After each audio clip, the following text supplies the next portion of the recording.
All right. Hello, everybody, and welcome back to another episode of the Throw Six Fantasy Football Podcast. We're recording episode number 79, and it is our first week without legitimate football. What it has been 20-something weeks now, it seems like, after if you mix in the regular season and playoffs. I mean, we got a little bit of football if you count the Pro Bowl, flag football, whatever is going to happen this weekend. But it's our first week without it. We got the big Super Bowl coming up in a little over a week and a bit, I guess. But we're recording here, episode 79 on Wednesday, February 1st. And before we start getting to the content, we'll say hello to the boys and see how everybody's doing. Armand, big home tournament this weekend, I overheard. So what's been keeping you busy? Yeah, just planning for that home tournament, trying to make sure I got all my ducks in a row here from concession and making sure I got all the programs right and all the timekeepers and all that, and then making sure that I got my own team prepared to win it all, because hopefully we can make it to the A final and have a good game against our crosstown rivals at Carleton. Absolutely. And Zach, how about yourself there? What's been keeping you busy? Armin, you're sounding like Arian Foster saying that the NFL is scripted. You're already penciling in Carleton to the A-side final. Oh yeah, Carleton is penciled in, and we are not penciled in yet. This is big time bulletin board material for whatever other teams you got. I think you said North Battleford, Melfort, maybe Humboldt. I think. Yeah. Yeah. You know what? I'll give it to them, and if they can beat Carleton, I would be pretty impressed with them. So please beat Carleton. But you know, it's they're a good team over there this year. They haven't lost a game yet. So. Oh wow. Yeah. Are both North Battleford teams coming? Yeah, both North Battleford teams, and then your school there, Evan Hardy, sending their boys. Oh, right on. Hopefully we see them in the second game, so excited to see what they got. That's exciting. Well, for me, I've just been shivering down here in Saskatoon. It's probably it's felt the coldest little snap here that I can recall this winter, especially coming off those week and a half of like -5s, 0s, +2s, and then to be back in like -30, it's a tough adjustment, I would say. Yeah, this has been brutal. We started doing the baby room this past week. So, and then my wife's been doing a project too. So she's working in the garage. Now to have the project and a vehicle in the garage is a little bit tight. So I don't have a command start in the truck, but she has command start in the car. So she parked in the garage all last winter. Now I don't have a command start. So I've been parking in the garage this winter, which has been nice. But now with the project going on, I parked outside and she parked in the garage so we could fit the project, just move it back and forth. And I was like, oh, we kind of didn't plan this out super great that I'm parking my truck outside with no command start when it's the coldest weather of the year. And when I was parking in the garage, it was 5 degrees and it could have got away with that for sure. But I haven't planned that one out. But lots of painting, lots of, all the good stuff for renovation to bring. But got to watch a little football on Sunday, which was nice. And now we got our Super Bowl set. Last year was the number 4 seed versus the number 4 seed. This year we got the number 1 seed versus the number 1 seed. Both teams that had the bye week have made it on past the championship round, and we'll see each other in the Super Bowl final coming up in 2 weeks' time on February 12th. So if you haven't heard already, just a quick reminder that we are hosting, or we're not hosting, but in partnership with the Rock Road Event Center, there will be a Super Bowl watch party, and the proceeds will be going to our charity of the year. That is Jim Pattison Children's Hospital. So we have one more charity event. Well, I guess 2. We have the big event, the Super Bowl watch party. And then on top of that, we also have our Super Bowl props bets coming up as well, too. So, and with those coming up, we're looking to make a nice large donation to Jim Pattison Children's Hospital. And hopefully we can surpass our goal and what we had last year at $2,000. So before we move into Insiders and Headliners, just wanted to give a brief update with where we're at with the Bracket Challenge, one of our other charity events of the year as well, too. And it's coming down to the last couple teams. We have, for sure, there's going to be one of these two are our champions. It'll be Tim Stewart, who is currently at 11 points, only has one guess incorrect. So he is currently sitting at first place, and he has Kansas City to win the Super Bowl. And then behind them, there's a three-way tie with 10 points, but one of them is already eliminated, can no longer get points, and that's Joey Carrier. He had the 49ers to win. He stuck at 10 points. Then we have Lexi Carrier, actually my wife, who is sitting at tied for second as well. And she is Kansas City, so if Kansas City wins, she can climb and stay solidified second place. And then there's Darren McDougal, who has the Eagles, and he is currently tied for second place. So it's either going to be Darren or it's going to be Tim who win. And then after that, second and third place kind of shakes down a little bit. There's a chance that it could be Lexi, the chance could be Joey, the chance it could be Nolan, who has at 9 points. There's a few things that can kind of shake out from there. So still lots of opportunities for people to win. It's going to be exciting. And we obviously, like I mentioned, that'll all come to conclusion at the end of the Super Bowl as well. So if you want to have any information or would like to find out more information about the Super Bowl watch party, we've already started getting great prizes on that. Like I mentioned, it's gonna be February 12th. We have 2 signed jerseys to give away at the raffle table. The first one we have is rookie wide receiver Treylon Burks signed jersey, which is super awesome, recent first round pick. And then a couple of years ago, first round pick, we also have a signed Jerry Jeudy Denver Broncos jersey as well too. So we got some signed jerseys. 22 Fresh hooked it up big time. We got lots of 22 Fresh prizes, and we also have donations coming in pretty regularly. So lots of fun prizes to have this year. Check it out. We got food, drinks, games. Obviously, the game's going to be on. Last year, we had it on 2 projectors. We're going to try and get it on 4 projectors this year with as many TVs as possible. So it's going to be a great event. Hopefully, see lots of you there, and keep checking out social media for details.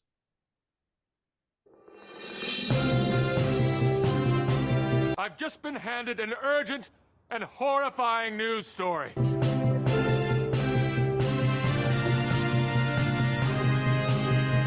I'm Ron Burgundy. So we got 3 things to talk about today, and it's actually kind of funny. I was looking back at our docket exactly 1 year ago, and it was where did we fit in the fantasy awards? And I guess I didn't really mention at the top of the docket, just with the week off. This is where we do our fantasy awards for the previous season.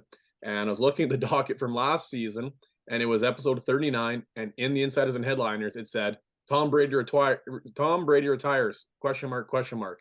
So like it legitimately 1 full calendar year later, we have another announcement that Tom Brady, TB12, is going to be retiring from the game of football.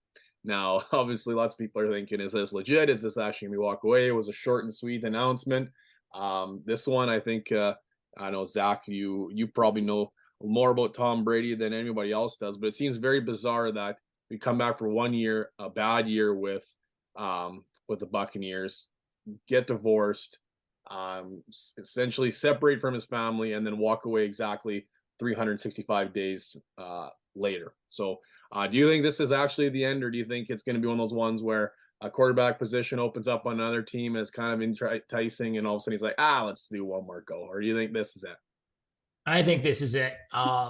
If he was interested in playing for another team, I think the writing on the wall in San Fran was already there. Just with Jimmy G being a free agent, Trey Lance not knowing fully what he's capable of, and then now Purdy being hurt pretty bad. Pretty bad. Yeah. So there was that opportunity, and I'm sure San Fran being his child home team and then being such a potent offense, that would be a really good match for him. But to not even explore that in free agency, I'd say this is probably it for good.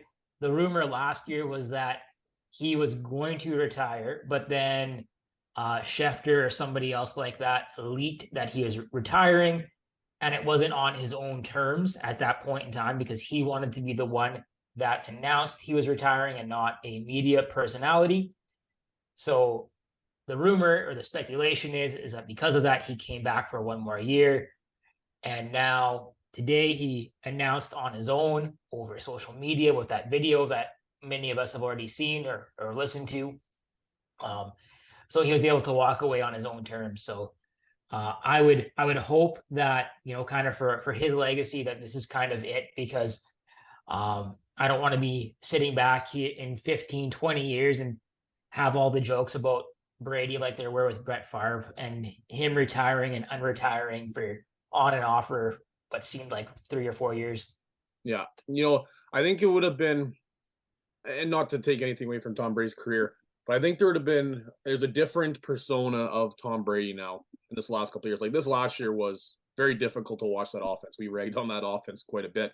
But could you imagine if he sort of walked away at the pinnacle of his career where he won the Super Bowl, that was it, and like everybody's remembered Tom Brady winning. Now he went after this last season, and there was the whole, the kerfuffle with the family and the memes and everything that came from that. And now this Antonio Brown saga that continues to circulate on social media, and then now having this really, really difficult season on that offense, and then it's like, now I'm retiring. Where could you imagine if he would have walked away at the pinnacle of his career, where now it's like almost like, like look at like Roethlisberger, where he struggled down the stretch, especially with his arm, or Manning, where he was unreal, but then that last year just trying to piece together with a noodle arm. It would have been, but like we talked about before too, it's difficult to go out with a pinnacle because you always wonder what if I had more. And I think that's kind of where we saw here now, where you're starting to see the decline, and maybe thinking, let's walk away when we still have the legacy, not of the washed up Tom Brady that we could possibly see in 2-3 years or 1 year even. Yeah, certainly. I think a number of years ago he set what at the time seemed like the arbitrary number of playing until 45, and he said that was his goal, and this was his age 45 season. So whether or not that was an arbitrary number that kind of became meaningful or not, who knows? But yeah, I think you're right. Had he walked away 2 seasons ago, that would have been awfully like dramatic, kind of like a fairy tale ending. But I think they had a real shot last year and didn't work out. And then I think what I said earlier was the case, where he wanted to kind of stick it to Schefter or whoever, and came back with the Buccaneers, and it just wasn't a good season for him or for the team. Exactly. And it's not like he was mounting either. Like he still put up like a pretty good season. Yeah, I think if I was number 5 or number 6 in passing yards or air yards, I think, this season, but just a touchdown. If I was Brady, I would have done the same thing had someone leaked my retirement. I probably would have done another year just to be like, screw you, buddy. It's stubborn. Yeah, I have that mentality sometimes. And then, like you were saying, Jordan, it's not like it was the Buccaneers had a bad season.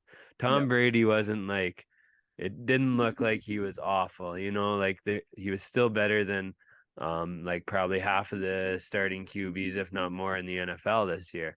It's just he didn't have a good team surrounding him, and like Zach said, they had a good shot last year of making it, and nobody could have predicted the Buccaneers falling off the cliff that wildly that they did this year. So I like what you said there, Armand, about it not being him and it being the team. Like you mentioned earlier there, Jordan, he was number 2 in the league in passing yards. And then if you look at his attempts, he was number 1 in the league with 716. And the next closest player was Justin Herbert with 662. So he threw the ball like a game and a half or a game at least more than the next closest player. So to me, that just goes to show that he didn't really have a running game to complement his offense. My problem with the offense was the average depth of target, where in the past you've seen Tom Brady air it out, and you've seen those big explosive plays, and you've seen that connection with him and Mike Evans over the last couple of years. And Mike Evans, I don't think he had a single touchdown until it was like week 16 or week 17. I think he got all his touchdowns week 17, if I'm not mistaken. I might be maybe missing a TD or so in there. We didn't see that big explosive. It was check down, quick crosser routes. It was, not the Tom Brady that's dominant that we've seen in the past that can pick apart a defense. It was, okay, I got to check it down. Like I now for some reasons when I think of that offense, I think of that game against Arizona on the Christmas Day or Christmas Eve, I can't remember. And it was just who can check the ball down quickest. Like Leonard Fournette, I think he had like 11 receptions for 160 yards. I think he had 1 major, but it was all just check down, swing. It's not that, high-powered Tom Brady offense that you have come accustomed to see over the last 20 plus years. You mentioned this one already, Zach, too, when you were talking about the San Francisco offense, and there's still a little bit of uncertainty in the air. I've seen mixed reports. We do know that he has a torn UCL, which is an arm or shoulder injury there with Brock Purdy in San Francisco. There's been a report that he needs Tommy John surgery, which is a very common surgery for baseball players. If that's the case and he does have Tommy John surgery, he's going to miss the entire 2023 campaign with the recovery, and that is a difficult surgery to come back from, especially for baseball players. Now, if that's the case, I think things make it's a little bit easier for San Francisco moving forward. If this is more of a minor surgery or like a 4-month recovery period where we could see him again in the off season, or has an off season to recover, and then we see him come OTAs, etc. Then maybe this becomes a little more murky. But I mean, we saw what happened there. They went from Brock Purdy getting strip sacked, then to not even be able to hold the football, to Josh Johnson getting sacked and getting concussed, and they couldn't even attempt to pass. I think he had one completed pass, and it was a check down at like 2 yards. So I'm curious to see as we get more reports what happens here, because if we would have had this conversation, say for example, the San Francisco loses this game, it's a close game, Brock Purdy doesn't get hurt, but he at least had a good game. We're sitting here talking about, is it Trey Lance or is it Brock Purdy next year?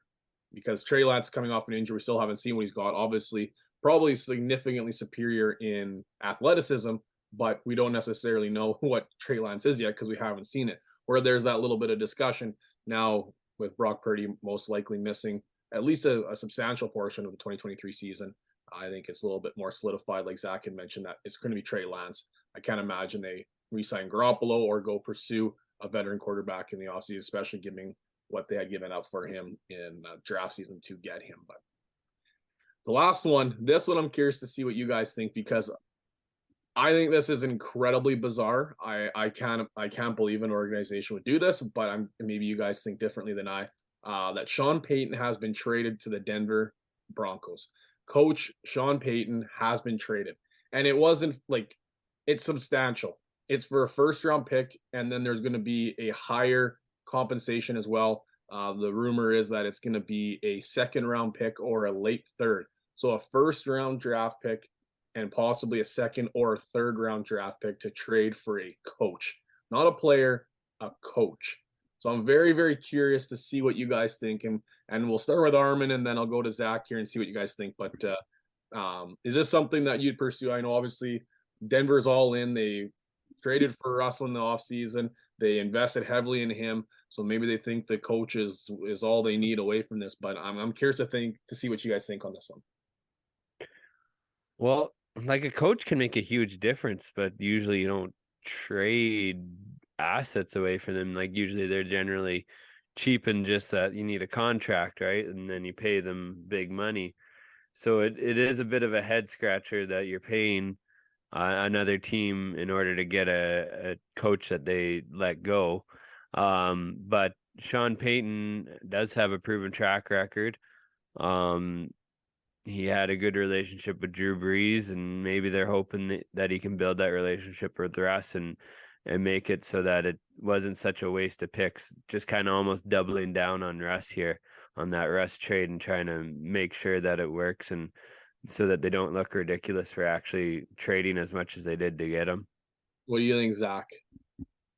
I think trading for a head coach isn't the worst thing that you can do. In recent memory, it's happened twice as far as I know. In recent memory, actually Bill Belichick was traded from the Jets to the Patriots in the early 2000s, maybe even 1999.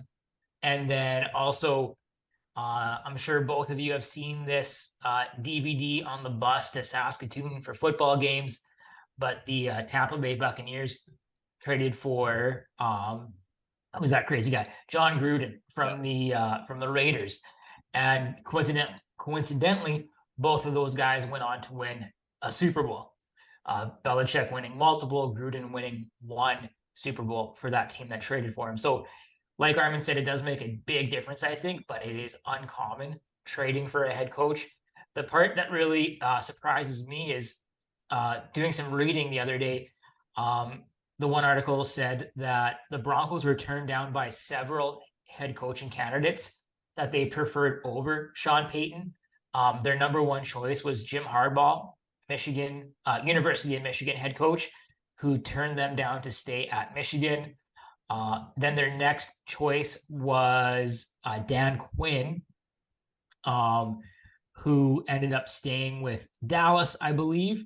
Yep. And then on Tuesday, before they announced the Sean Payton trade, my Twitter was blowing up with reports that they were making a full court press to get DeMeco Ryans to sign with Denver rather than signing with the Texans. So, and then only after DeMeco Ryans turned them down and signed with the Texans did they complete this trade for Sean Payton. So, to me, at least, it seems odd that if your fourth choice coach is the one that you end up with, it's probably not the coach that you wanted all along. And then on top of that, to trade 2 early draft picks and a very sizable contract to boot, that just seems like bad business to me. This is total boomer bust. That's all I think is. This is boomer bust. Either you're going to win a Super Bowl or this franchise is toast for years to come, because there's definitely a world where Russell Wilson is done. He's just toast. There's nothing left in him, and you gave up a drastic amount of draft capital and money to keep him. And now you're giving up like a first and a third, or even if it's a first and second, whatever it is, that can get you a superstar player on your team. Like if it's come trade deadline, a team is tanking, they're rebuilding, a first and a third is a big return for a team to give up a superstar. So with that capital that you could put together to add to the offense, add to the defense, whatever, like that's a great defensive team they already have. Maybe it's, I don't know.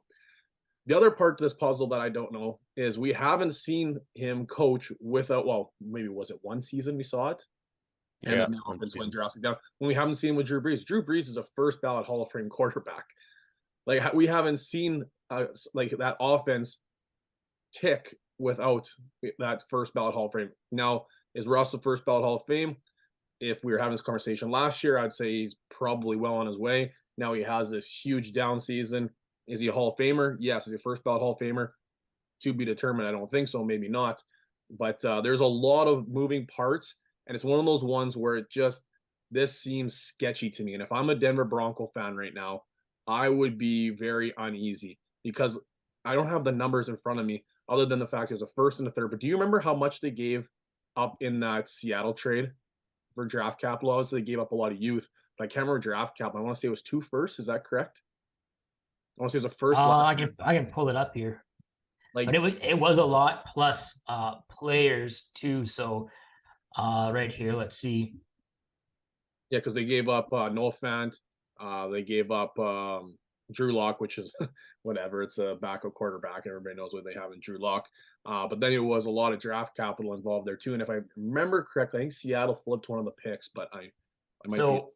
Per Seahawks.com, it says the blockbuster deal sends from Denver to Seattle 2 first-round picks, the number 9 overall pick last year and this year's first, 2 second-round picks, number 40 last year, and a 2023 second. So a first and a second last year, and a first and a second this year. Last year's 5th-round pick, as well as tight end Noah Fant, quarterback Drew Lock, and defensive end Shelby Harris. And then in addition to Russell Wilson, the Seahawks did chip in a 2022 4th rounder. Yeah, and that first round this year is what, the 105 or the 104? Like it's a premium pick. Substantially, but like it's like you would have it to went perfect for Seattle. Look what San Francisco gave up to get the 103? 103, yeah. Yeah. Like this is a nightmare for Denver that you got Russell Wilson, who performed the way he did this past year, and now you're giving up more draft capital for somebody that doesn't even go on the field. And yes, I think the mind of a coach is really important to have, and it can benefit your roster in a drastic way. But like, what if Sean Payton isn't what they think he is? Like, you seen the drastic difference that year from the Drew Brees offense to the retired Drew Brees offense. You know what I mean? If I was a Bronco fan, I'd be really concerned, and I would be very disappointed if Detroit gave up a first and a second round pick or a first and a third round pick for a member of a coaching staff. That's my opinion. It seems sketchy. Now, if Denver wins the Super Bowl next year, I'm sitting here look like an idiot and say, well, that's why I'm sitting here talking to a computer and not making big time NFL decisions. But that's just my 2 cents. And I was very, very curious to see what you guys had to think on it. Moving on here, that'll do it for insiders and headliners. But moving into our weekly recap, we have our studs of the week, and these ones start to get pretty thin as we get only 2 football games this last week, and our next time we'll be doing this is only 1 football game. But this one's a little bit difficult because there wasn't huge performers in these weeks. Like in the first game, there was literally not a single performer in San Francisco. There was just let's end this game. Even Philadelphia, you look at some of the big names from Philadelphia, they weren't big producers other than maybe you're looking at Miles Sanders, who put up 2 touchdowns, but he had 40 rushing yards. He didn't have a huge game other than just getting the majors. You look at Jalen Hurts, I think he threw for 115 yards or something like that. It wasn't, it wasn't a huge performance. So to try and get some studs of the week was a little bit on the difficult side. And it's funny that all 3 of us happen to be picking people from the second game. And I'll start things off here with a guy that there was some, interest in him in the offseason, going to Kansas City, leaving Green Bay. Is this going to be a step up, step down? What's this mean? Armin and Zach were very pro Kansas City offense, even though it's just a who's going to be the lucky winner of the wide receiver core of the week. And they were very much correct in that sense. And this was a name that had some up weeks, had some completely useless weeks, but this was the week that he boomed in a big way and helped Kansas City move on to the Super Bowl for the 3rd time in 4 seasons. We have Marquez Valdez-Scantling, 8 targets, 6 receptions, 116 yards, and 1 score. So a big week for MVS, and is going to be big time contributor to the offense here, depending on how those wide receivers get healthy. I know Juju Smith-Schuster got nicked up. I think it was Sky Moore left, I think, injured as well too. I think there's a third that was even nicked up in that offense, if I'm not mistaken. So you're going to have a depleted wide receiver core if they're unable to get healthy, and MVS is going to have to step up in a big way. So MVS is my stud of the week. Zach, this just seems only fitting that we just go directly from mine to yours. Yeah, MVS couldn't have done any of that without Patrick Mahomes, QB there for the Chiefs. 43 attempts, 29 completions, 326 yards through the air, and 2 touchdowns. But what may have been most important in that victory was the 8 rushing yards that he had. Hard gained yards there at the very end of regulation as he sprinted towards the sideline to get Butker into position to kick the game-winning field goal. So Patrick Mahomes was the stud of the week, in my opinion, this week. Yeah, he was the number 1 player, whether it was fantasy-wise or whether it was performance-wise. He was the best performer on the week, and doing that with 1.5 ankles, I'll call it. Definitely, I voiced my concerns in the last episode, and I honestly didn't think he was going to play. And then watching him warm-ups is like, yeah, this guy's ready for business. You're not going to see him rush a lot, but at least he's got the ability to move around the pocket if necessary. And now he's got a week and a half to get healthy for the big game. So I think that's going to be really interesting to see how quick he can get healthy on this high ankle sprain. Armin, your stud of the week here, going to the other team. Let's share yours. Yeah. Well, back on Patty Mahomes, that just shows you later in his career, as he loses mobility, that he'll still be a pretty effective QB. And that speaks to the longevity that we hope to see out of Patrick Mahomes moving forward. My stud of the week is from the other team. I went with their wide receiver 2, or what most people would consider their wide receiver 2, T. Higgins, who went off for 6 catches, 83 yards, and a tutty. It was a pretty clutch touchdown too near the end of the game, or in the second half. And I think this is this game, and then in the Super Bowl, T. Higgins outperformed Jamar Chase last year. It's just showing that even though Jamar Chase has that pedigree and that alpha-ness that everybody's looking for, and everyone thinks that he's the wide receiver 1 there, T. Higgins is a dog too, and he can get it done, and he comes in clutch when the moments are big. That's what I wanted to see every week. The last however many weeks I've been betting on him, And then you called it, Armin. You knew it was. I said, watch this be the week where I just get burned, and yeah, I got burned. It was a T Higgin week, and I mean, even T Higgin, like we've seen him put up even substantially bigger numbers than this was, but yeah, I felt the burns here, and I mean, we'll talk about it here in a little bit, but that's unfortunate. It's unfortunate. I was obviously big on the Cincinnati train. I was pretty upset that they lost. It's that's tough business, but it is what it is. Only two. That's why only two teams can win the Super Bowl. Only one can win, but that's why every team plays for the big moments. So it is what it is. But moving in here, we'll continue on to we'll go a little bit recap just how the DFS went. I'm already kind of getting into that, so kind of foreshadowing a little bit there. But we'll go straight into the DFS recap. We won't have the DFS this week. Obviously, there's no game, but we will be doing our final one in the upcoming Super Bowl. So we'll go in and we'll talk with the results here.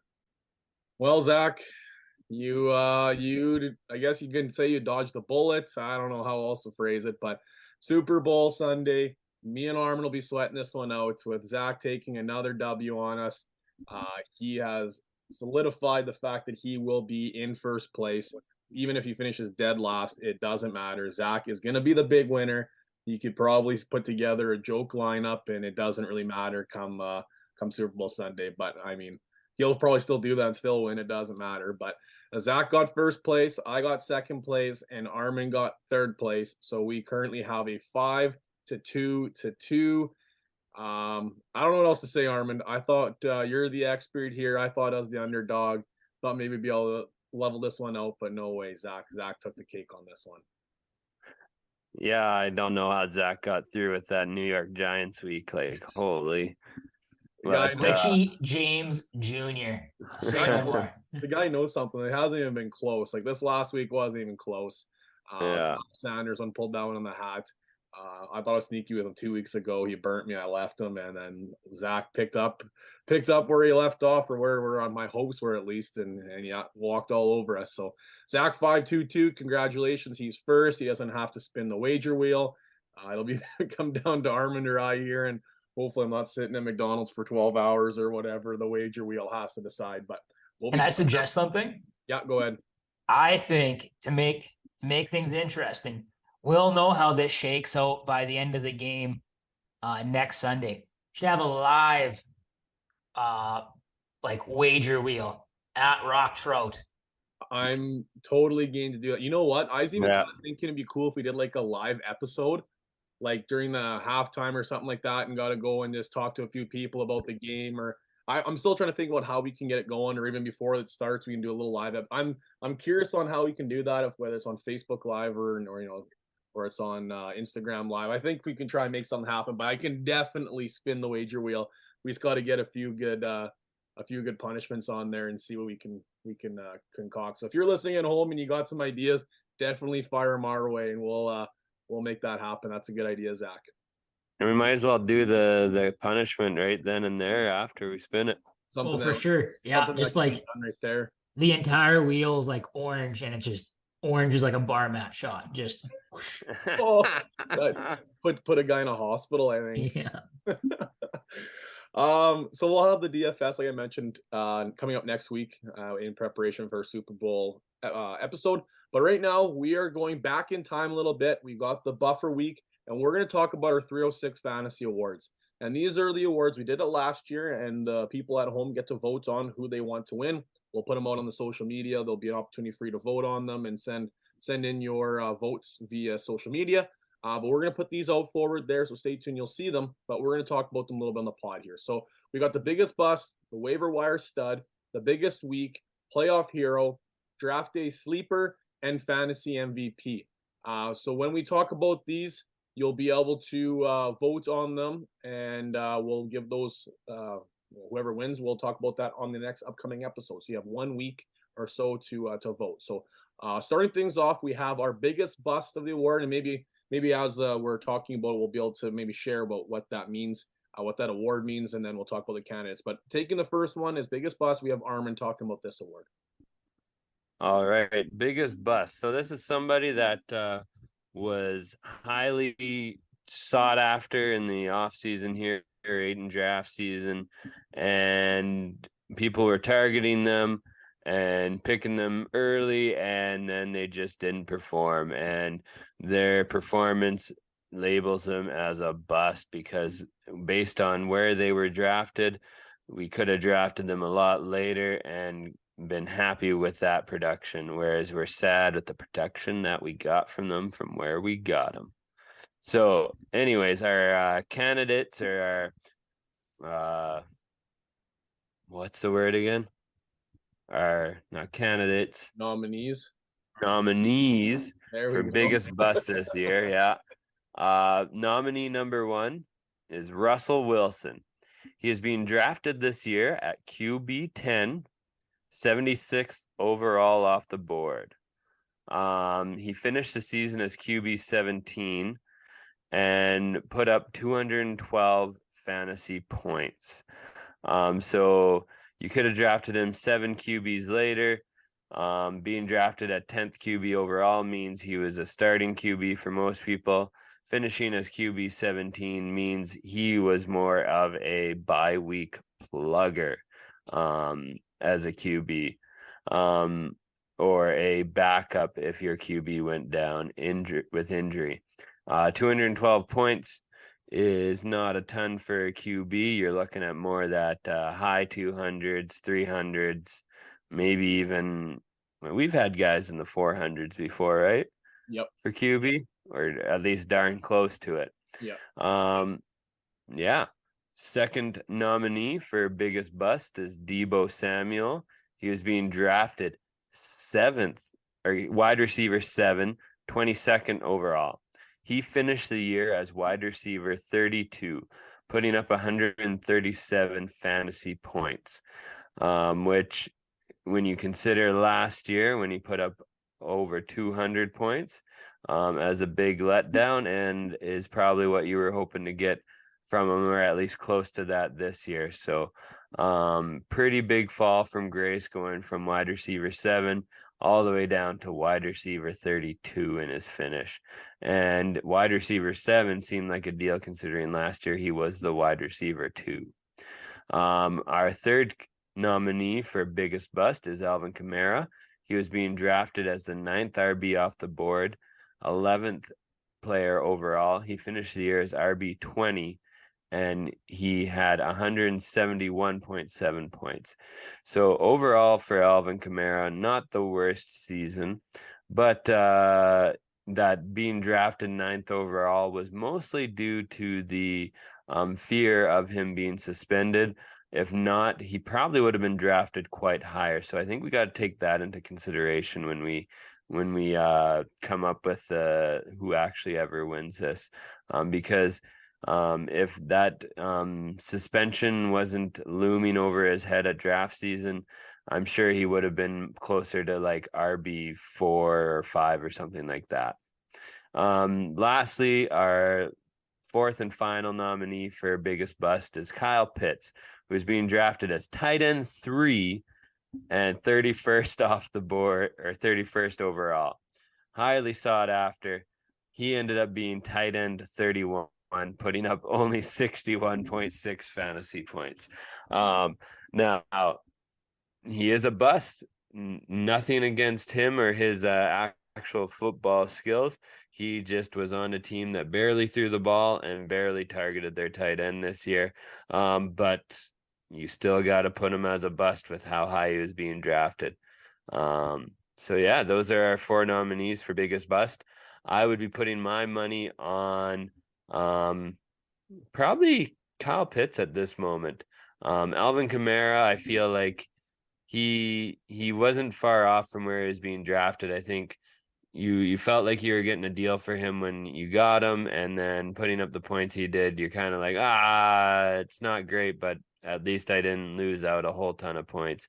Deebo Samuel, that was a pretty big fall from grace. Pretty similar to the Kyle Pitts one. But he dealt with a little bit of injury this year. And then Russell Wilson, you know what? He'd be in contention with Kyle Pitts. This is a good one, actually, Jordan. This is really good. Yeah, this honestly, I feel like whoever's gonna win this one is whoever was on the majority of rosters. Like, it's always like I felt the burns worse. No, I felt the burns worse. Like if you had multiple of these guys on your team, you really felt the burns, and you're gonna have a hard Yeah. time deciding who you're gonna vote for. So this one I think is gonna be one of our closer ones out of some of the ones we have to talk about. So See, I have trouble with the Pitts one because I wasn't drafting him at tight end 3. Like I didn't have him that high. I had him in the tight end range, but like or like in a drafting tight end range, but didn't think tight end 31 was going to be the thing. But I wasn't drafting him at tight end 3, which I'm kind of like, some of those guys just went out on a limb there and really got burnt. big time, big time. Zach, you're next on the docket here. We got the waiver wire stud. You want to talk about your candidates and a little bit about this award? You betcha. So for me, a waiver wire stud is somebody that isn't drafted at all by the end of your average 10 team draft in August or September. And all the players that are on this list were or had an ADP beyond 200. So for me, that safely ensured that for the most case, in most regular drafts, they weren't drafted at all. Because we could also include players that were drafted with earlier ADPs, but then were cut early on in the season and then were picked up for some hot finishes. A guy that comes to mind there would be Justin Fields, but for me, I want to keep this nice and simple. So all of these players were drafted beyond the ADP of 200. And our 4 nominees for the waiver wire stud are, in no particular order, Taysom Hill, quarterback, gunner, tight end, you name it, that's Taysom Hill. Taysom Hill finished as tight end 5, only bringing in 9.2 half point PPR points per week. But he did have some massive weeks, and he also had some really poor weeks. But we know the tight end landscape is so volatile. He was still able to finish as tight end 5. Next on the list is somebody that is very near and dear to my heart, Jacoby Myers. He was the wide receiver 33 on the year. He finished with just over 10 fantasy points per game with 10.5 half point PPR points a game. Somebody that routinely would get you get you and the Patriots 6 receptions for like 50 yards and maybe a touchdown. So somebody that wasn't breaking fantasy scoring, but was a nice flex play for most of the season. This next person, Geno Smith, QB6 on the league, finished with 18.7 points per game. In a 1 QB league, certainly wasn't the sexiest play, but in a super flex league, Geno Smith was certainly a league winner because he was free in almost every draft. And then last but not least, Jerick McKinnon finished as RB21 on the season, and he had exactly 10 fantasy points per game this season. McKinnon, very similar to Hill. There were some really, really poor weeks, especially at the beginning of the season for McKinnon. But then towards the end of the year, when injuries started to pile up in Kansas City, he went on a huge heater towards the end of the season, where he certainly got teams into the fantasy playoffs. And in some cases, I'm sure he won teams the fantasy playoffs. So those 4 players make up the waiver wire stud category. One thing that I forgot to put in the dockets here, so as Zach was mentioning them, I kind of threw them in there. That was the last year's winners. And it's kind of funny to go back and look at some of the nominees from last year's categories and then realize who ended up winning them. But the biggest bust last year winner was Allen Robinson. That one I think was pretty much a runaway. So was the waiver wire last year that Zach had talked about was Cordell Patterson, and that was a runaway. And then some of these other ones where there was a little bit closer battles. The next award is that I'm going to take care of here is the biggest week award. And that may not necessarily mean like the biggest numerical value, but it might be like the biggest week that meant something to your roster, or from a player that was maybe average or was, a good player, but really took you over. Like there's players like Austin Eckler that he had huge weeks, but that's a guy that you would expect it from. Then there was weeks where, some players that you put in your lineup and you're hoping for that 8-point buffer, and then they put up like a 40-point week, and that single-handedly wins you the week. So kind of putting that into consideration. Last year, the award winner was Jamar Chase on the week 17, so it's actually championship week. He put up a monstrous week. He had 300 yards and 3 touchdowns or something along those lines. So it was a huge week, and obviously in a huge important moment, which was the fantasy championships. Now this year we have 4 nominees, and it's actually funny because the 2 nominees, the games were against Carolina, and the other 2 nominees, the games were against Seattle. So there's a little bit of I guess you can imagine of which defense has struggled this season. But the first one we're going to talk about was the iconic Joe Mixon week. He had a bit of an up and down, inconsistent, maybe some might even say disappointing season. But in week 9, he single-handedly won you a week when they played Carolina, putting up 53.1 fantasy points. He had the 153 rushing yards and 4 touchdowns, then also had 4 receptions for 58 yards and another touchdown. And this all happened in, I think it was a half. I can't remember if he even played in the second half. It might have been a half and change, but he didn't even play the entire fourth quarter. And if I remember correctly, didn't even play much of the third quarter either, because they were smoking them and the game was well out of hand. So the first one was Joe Mixon week 9. The second one is Mike Evans on championship week 17 versus Carolina as well. Mike Evans had a very, very disappointing season altogether. But if you had the stones to play him in your fantasy championship, putting up 47.1 points, you won your fantasy championships. It was clear cut, no brainer. 10 receptions, 207 yards, and 3 touchdowns. So if you got through week 15, 16, where Mike Evans struggled, but then you put him in that final matchup, you walked away with your trophy this season. The other 2 were against Seattle. TJ Hawkinson had 2 really big weeks. The first one was week 4 against Seattle, and the second one, I believe, was week 15, maybe week 16. It was during the fantasy playoffs regardless. But the biggest week he had was week 4 against Seattle, 35.9 fantasy points. And he put up 8 receptions, 179 yards, and 2 touchdowns. TJ Hawkinson was a guy that was drafted around that tight end 5, tight end 6 range.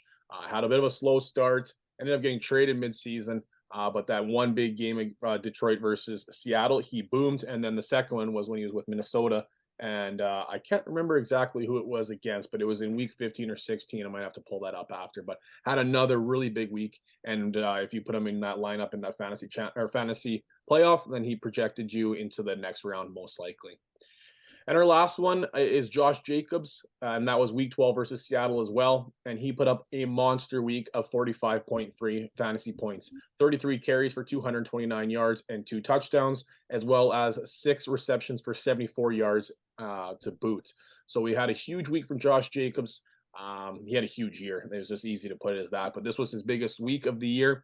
We got Joe Mixon at 53.1 points, Mike Evans at 47.1 points, TJ Hawkinson 35.9 points, and Josh Jacobs 45.3. So putting everything into context, the week it was, the importance, where you maybe drafted them and where they kind of fit in your lineup. So there's a lot of things that can go into play in this week. So the biggest week, those are 4 nominees. I'm going to take care of the next one actually here too, and that's the playoff hero. And last season, this is awesome. I was super pumped to do this award last year, and I'm doing it again this year. Was Amon-Ra St. Brown from the Detroit Lions, won it last year, single-handedly winning people fantasy championships. And the first nominee, actually, Zach kind of hinted at it a little bit when he was taking care of the waiver wire stud. That's Jerick McKinnon, running back from the Kansas City Chiefs. In that 3-week stint, the week 15, 16, 17, we won't take care of the week 18 championships because we don't do week 18 championships. Jerick McKinnon put up 61.6 fantasy points, where he was the RB1, RB21, and RB6. And that whole entire stretch, he probably got you the playoffs and very well could have won you the playoffs as well, too. So Jerick McKinnon had an outstanding playoff run and an outstanding second half of the season. The second nominee is CeeDee Lamb, who put up 60.7 points during those 3 weeks and finished as the wide receiver 1, 11, and 15 in the respective 15 through 17 weeks.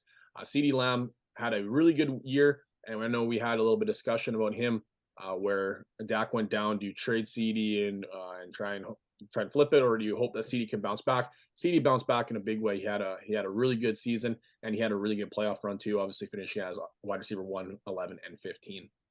The third nominee is Austin Eckler, who scored 66.0 points during that 3-week stretch, where he finished as RB17, unfortunately, in the quarterfinal matchup. But if you made your way through the quarterfinal with Austin Eckler, he produced massive in the semifinals and the finals, where he was the RB4 and then the RB number 1 during championship week. So Austin Eckler had a really, really nice 3-week stretch.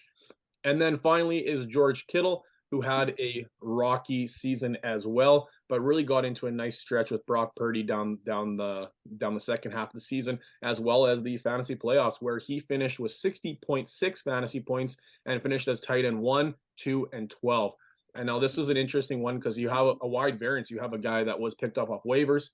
You have a guy that was a highly drafted wide receiver. You have a guy that was a highly drafted running back. And then you have a guy that was kind of a middling, maybe tight end 4 or 5, but then really poured it on down the stretch. So it's coming from very different perspectives, all putting up very similar points, ranging from 60 to 66 fantasy points. So all scoring very similarly and all producing in a big way. So I think this one's going to be a fun one on who wins this one. Like I mentioned last year's Amon St. Brown, that was a bit of a runaway. I think this one's going to be a lot closer. So this is one that I'm pretty interested to see where the people end up voting. It's wild how tight the points got in the fantasy playoffs because 60 points. Joe Mixon almost put that up in his one game in the biggest week. Yeah, and that was could you imagine if that was during fantasy playoffs? Like, that would just be unbelievable. Like, if you look at, and it's actually kind of funny, like you look at the numbers that were put up from Mike Evans, that was during the fantasy playoffs. He was 47.1 points. So to think that one of the top scorers was 66 points, he scored 47 of them in championship week. He was still in one of the higher considerations for points during the playoff stretch, but he put up almost nothing in week 15, 16. So it's pretty ironic that that's how the cookie crumbled on that one. But our next one here, we got draft day sleeper, and Zach's going to take care of this one. To me, a draft day sleeper it's a player that you get in the later rounds of your draft. Oftentimes, a lot of the excitement is round 2, round 3, round 4. But you see time and time again, at least in my experience, that the teams that win the leagues that I'm in are the teams that absolutely smash the later rounds of the draft. If you're able to find a viable starter, and certainly somebody that you can play week in and week out in round 10, that sets your team up for so much more success than just hitting on your first round draft pick or hitting on your second round draft pick. Because in a lot of instances, that's easy. Finding a stud in round 1 is usually pretty easy. Round 2, usually pretty easy. But finding a stud in round 10, 11, not so easy. And these are the players as a draft day sleeper that really set teams up for success. I'm going to start this off with saying I can make a very easy argument for Ramondre Stevenson. But if you listen to the podcast, you already knew about Ramondre, so we're not going to go there. The first nominee for the draft day sleeper is Jamal Williams. He had an ADP of running back 57 during draft season, and he finished the season as RB12. So that is somebody that is being drafted at the end of drafts, possibly even going undrafted, and he finished as a RB1, depending on the size of your league. Absolutely outstanding value. The next player would be Devontae Smith. He had an ADP of wide receiver 37. So still somebody that is expected to contribute, but he finished way above that, finishing as the wide receiver 10. And that is a wide receiver 1, regardless of the settings, unless you're in some kind of very small friends league with 6 teams or 8 teams. This next one is somebody that I consider to be possibly the favorite for this. Josh Jacobs, drafted as running back 22, and he finished as running back number 3. There's a lot of times in my drafts where I would see Josh Jacobs available in round 6, 7, And I'm thinking, God, do I really have to draft Josh Jacobs as my RB2? And I would often talk myself out of it. And now Josh Jacobs is the number 3 running back on the season. So he is somebody that really outperformed where he was drafted. And lastly, this last player, Justin Fields, drafted as quarterback 17 on the season, and he finished as quarterback 5 on the year. And I think Fields really goes to show the patience that you have to have in these young quarterbacks. I drafted Fields in a super flex league as my quarterback 3, and between his production early on in the season, as well as the size of the bench in that league, I ended up dropping him after a few weeks. And unfortunately, a few weeks later, he really turned it on and he finished the season as a QB1. And he was my quarterback 3 for a few weeks. So really ended up biting me in the butt, but whoever picked him up definitely benefited from that. So those are the 4 nominees plus 1 for fun for the draft day sleeper.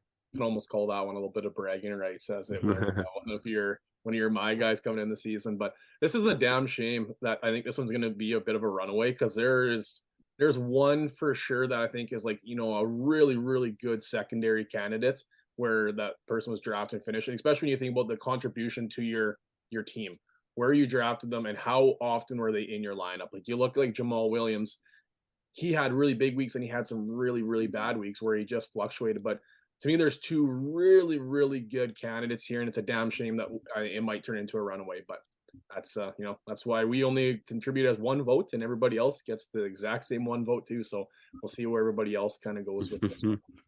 Armin, our final one of the season, of the segment, of the episode. Let's bring this one home. All right. So the last one is the fantasy MVP. So I think you got to take into a few things into account on this one when you're looking at your vote for fantasy MVP. You got to look at their total points in the season. You got to look at where they were drafted, where they finished, the positional advantage that they may have given you in that draft. You got to look at, did they produce every single week? Did they have any boom weeks that really set you off? And then did they perform in the fantasy playoffs? You got to look at all those, I think, when you're thinking about the fantasy MVP, and making sure that you pick someone who just was an all-around great guy to have on your team, and might have won you a league. If you had him on your team, you won the league because of this guy. So first nominee for fantasy MVP is Jalen Hurts. He was being drafted as the QB6, overall 55 off the board. He finished as QB3 and had a total of 374.6 half-point PPR points. Pretty good little jump for him there, and he was consistent week in, week out. I don't think Hurts had any bad weeks, so at the QB position, being able to count on those points every week was awesome. And then he had a few big weeks, nothing explosive, but a few good big weeks during the season. Josh Jacobs is our second nominee for fantasy MVP. He was drafted as RB22, overall 48th player off the board, finished as RB3 and had a total of 295.8 points, so just shy of that 300-point mark. Incredible season by Josh Jacobs. He had some very, very, very boom weeks. Kind of took him a little bit to get going, I think, in the season. So he finished strong, meaning that he gave you that fantasy playoffs strong finish that you might have wanted. And yeah, he was a good guy to have on your team. Third nomination, hometown pick here, Justin Jefferson of the Minnesota Vikings, drafted as wide receiver 2, 8th overall, finished as wide receiver 1 on the season. He put up 298.8 points, so almost 300 points as well. He had big weeks every week. I think he only had 2 bad weeks in the season, and then he had some boom weeks as well. Justin Jefferson, great Great wide receiver to have on your team. And unfortunately, one of his bad weeks though was in the fantasy playoffs, I believe. And then right? Am I right there? I think I'm right. Yeah, it was week 17. Yeah. And then lastly, Austin Eckler is our fourth nomination for fantasy MVP. He was being drafted as RB3, overall third player off the board. He finished the season as RB number 1, and he had a total points of 312.2 points on the season. So those are our 4 nominees for fantasy MVP. Looking at it overall, I'm leaning Josh Jacobs. Where he separates from the other 3 guys is that that jump from where he was drafted to where he finished. Otherwise, they're all very comparable in their points and what they contributed to your fantasy team. This one I think might be a 2-horse race. Maybe a slight third in that voting there too. But this one's fun. Last year in the Cooper Cup just ran away with it. This one I think is going to be a little bit more interesting than it was last year. But yeah, this one, like I said, we'll post on social media here. You guys, you'll be able to go and vote on it. I'll calculate them all. I'll probably close it, I'm guessing, on the Monday, as we usually prep and start getting ready for recording on the Tuesday/Wednesday. So kind of keeping that consideration. I'll have them out there, but you guys will be able to decide who the fantasy award winners were for this 2022 campaign. But other than that, that's going to kind of do it for episode 79. I guess maybe hopefully you're enjoying the Pro Bowl if you end up watching it. I know I always joked I enjoyed the dodgeball last year. I thought that was kind of fun to watch. It's just something, that's just this easy watching entertainment, I guess. I'll be interested to see what it looks like this year with the flag football instead of the the previous Pro Bowls. But anything you guys want to add here before we wrap up episode number 79? Well, I think with me securing the DFS championship, I'll put it out there. This upcoming week's lineup will include the likes of the KC and Philadelphia defenses, Harrison Butker, kicker for the Chiefs, Jake Elliott, kicker for the Eagles, and Noah Gray. So I'm going for 3 weeks in a row here as the number 1 scoring team. You got to put that, that in like a $5 milli maker there, Zach, because like that's the kind of shenanigans that could win you $1 million because nobody else has the guts to do it. So you got to actually like submit that lineup when Super Bowl rolls around. And if you win $1 million, then I get a cut of it for telling you to do it.